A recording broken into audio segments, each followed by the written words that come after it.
यह कहानी एक रहस्यमय बाबा की है जो घने जंगल के बीच एक पुराने झोपड़े में अकेला रहता था।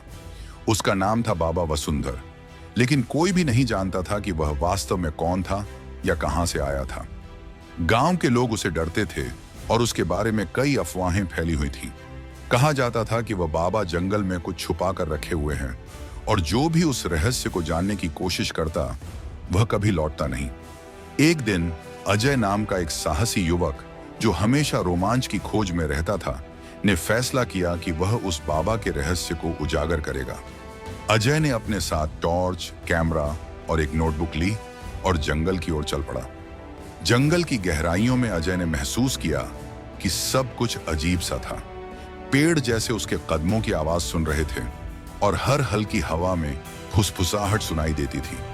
जब वह बाबा के झोपड़े के पास पहुंचा तो देखा कि झोपड़ा पुराना था, लेकिन अंदर से अजीब तरह की रोशनी चमक रही थी। अजय ने दरवाजा खटखटाया। दरवाजा धीरे धीरे खुला और वहां बाबा वसुंधर खड़े थे। उनकी आंखें गहरी और रहस्यमयी थीं और उनकी मुस्कान में कुछ ऐसा था जो अजय को बेचैन कर रहा था। तुम यहां क्यों आए हो, युवक? बाबा ने गहरी आवाज में पूछा। अजय ने बहादुरी से कहा, मैं जानना चाहता हूं कि आपके पास क्या रहस्य है बाबा। बाबा ने उसे अंदर बुलाया। झोपड़े के अंदर अजीब और गरीब चीजें थीं। पुरानी किताबें, जले हुए दीपक और एक बड़ा सा दर्पण जो जैसे किसी और दुनिया को दिखा रहा था। यह दर्पण, बाबा ने कहा, सिर्फ परछाई नहीं दिखाता बल्कि इंसान के दिल की सच्चाई भी दिखाता है। अजय ने दर्पण में देखा। सबसे पहले उसने अपनी परछाई देखी, लेकिन फिर वह परछाई बदलने लगी। उसमें दिखने लगा एक अंधेरा रूप जो उसकी सबसे गहरी डर और पछतावे का प्रतीक था।